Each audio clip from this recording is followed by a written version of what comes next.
जय हिंद दोस्तों, welcome to in my YouTube channel. I hope कि आप लोग अच्छे से होंगे। तो आज हम लोग इस वीडियो में क्लास 10th बायोलॉजी चैप्टर 2 श्वसन तो इसके दीर्घ उत्तरीय प्रश्नों को सॉल्व करने वाले हैं। तो जो लोग भी हमारे इस यूट्यूब चैनल पे नए आए हैं तो वे लोग हमारे इस चैनल को सब्सक्राइब कर देंगे। तो चलते हैं अब हम लोग इसके यहाँ पे प्रश्नों की ओर। तो यहाँ पे पहला नंबर क्वेश्चन है, अवायवीय एवं वायवीय श्वसन के विभेदों को स्पष्ट करें, यानी कि इन दोनों में अंतर हमें बताना है। इसका आंसर लिखेंगे कि अवायवीय एवं वायवीय श्वसन के निम्नलिखित अंतर है। पहला अंतर लिखेंगे कि अवायवीय श्वसन ऑक्सीजन की अनुपस्थिति में होता है, जबकि वायवीय श्वसन ऑक्सीजन की उपस्थिति में होता है। दूसरा अंतर लिखेंगे कि अवायवीय श्वसन की पूरी क्रिया कोशिका द्रव में होता है, जबकि वायवीय श्वसन का प्रथम चरण कोशिका द्रव में तथा दूसरा चरण माइटोकॉन्ड्रिया में पूरा होता है। और तीसरा अंतर लिखेंगे कि अवायवीय श्वसन में ग्लूकोज का आंशिक ऑक्सीकरण होता है एवं पायरुवेट तथा लैक्टिक अम्ल का निर्माण होता है, जबकि वायवीय श्वसन में ग्लूकोज का पूर्ण ऑक्सीकरण होता है तथा कार्बन डाइऑक्साइड एवं जल का निर्माण होता है। दूसरा नंबर क्वेश्चन है, पायरुवेट के विखंडन के विभिन्न पथों के बारे में लिखें। इसका आंसर लिखेंगे कि पायरुवेट के विखंडन के विभिन्न पथ निम्नलिखित है। पहला, पायरुवेट ऑक्सीजन की अनुपस्थिति में इथेनॉल एवं कार्बन डाइऑक्साइड में परिवर्तित हो जाता है। यह क्रिया किण्वन कहलाती है, जो ईस्ट में होती है। और दूसरा पथ लिखेंगे कि ऑक्सीजन के अभाव में हमारी पेशियों में पायरुवेट से लैक्टिक अम्ल का निर्माण होता है। हमारी पेशियाँ कोशिकाओं में अधिक मात्रा में लैक्टिक अम्ल के संचयन से दर्द होने लगता है। बहुत ज़्यादा चलने या दौड़ने के बाद हमारी मांसपेशियों में इसी कारण ऐंठन या तकलीफ होता है। और तीसरा लिखेंगे कि ऑक्सीजन की उपस्थिति में पायरुवेट का पूर्ण ऑक्सीकरण होता है एवं कार्बन डाइऑक्साइड तथा जल का निर्माण होता है। चूंकि यह क्रिया ऑक्सीजन की उपस्थिति में होती है, अतः इसे वायवीय श्वसन कहते हैं। तीसरा नंबर क्वेश्चन है, स्थलीय कीटों में श्वसन अंग की रचना एवं श्वसन विधि का वर्णन करें। इसका आंसर लिखेंगे कि ट्रैकिया द्वारा श्वसन कीटों जैसे टिड्डा तथा तिलचट्टा में होता है। ट्रैकिया शरीर के भीतर स्थित अत्यंत शाखित हवा भरी नलिकाएं हैं, जो एक ओर सीधे ऊतकों के संपर्क में होती है तथा दूसरी ओर शरीर की सतह पर श्वास रंध्र नामक छिद्रों के द्वारा खुलती है। चूंकि कीटों में ट्रैकिया के द्वारा श्वसन में गैसों का आदान प्रदान रक्त या रुधिर के माध्यम से नहीं होता है, इसका कारण यह है कि कीटों के रक्त में हीमोग्लोबिन या उनके जैसे कोई रंजक जिनमें ऑक्सीजन को बांधने की क्षमता हो नहीं पाए जाते हैं।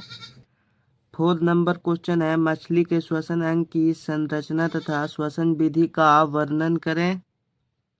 इसका आंसर लिखेंगे कि मछली का श्वसन अंग गिल्स होता है।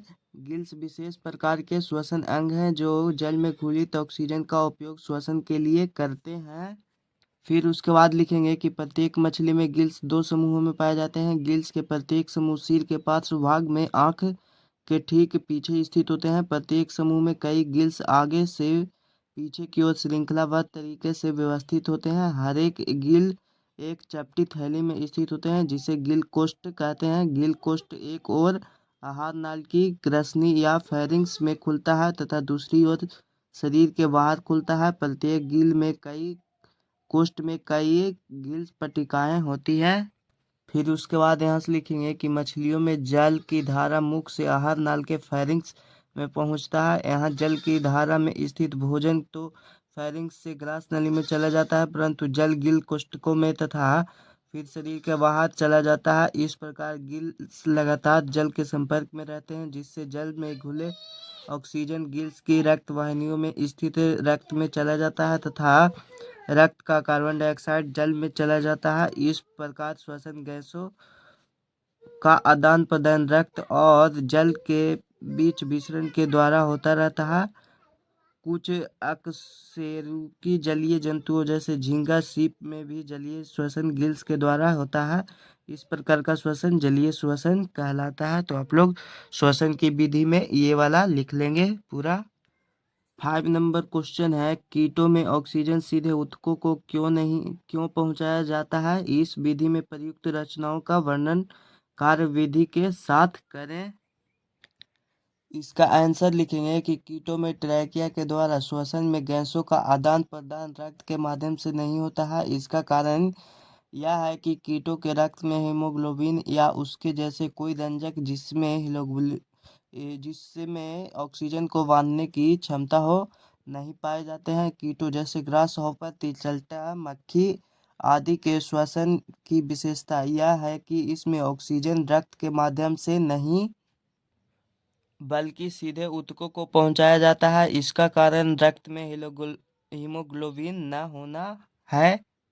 6 नंबर क्वेश्चन है, मनुष्य के श्वसन नांगों की रचना का वर्णन करें। इसका आंसर लिखेंगे कि मनुष्य में श्वसन अंग में एक जोड़ा फुफ्फुस है जो वक्ष गुहा में स्थित होते हैं। फुफ्फुस गुब्बारे की तरह लचीले व स्पंज के प्रकार के होते हैं। इनमें प्रचुर रक्त संचार होता है ताकि गैसों का विनिमय शीघ्र हो सके। फुफ्फुस के साथ साथ श्वसन तंत्र में नासाद्वार, नासिका गुहा, श्वास नली एवं श्वसनी होते हैं।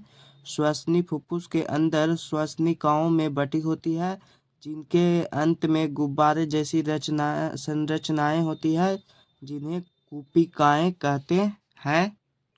7 नंबर क्वेश्चन है, मनुष्य में श्वसन क्रिया का वर्णन करें।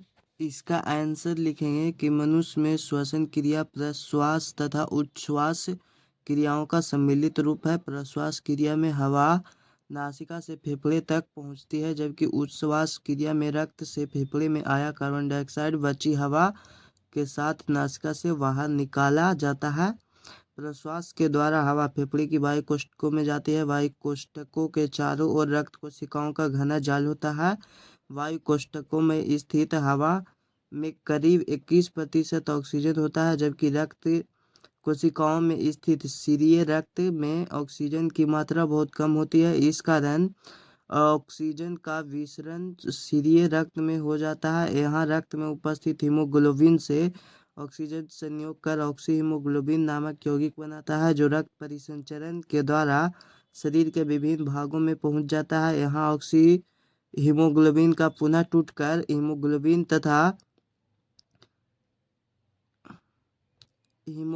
तथा ऑक्सीजन का निर्माण करता है।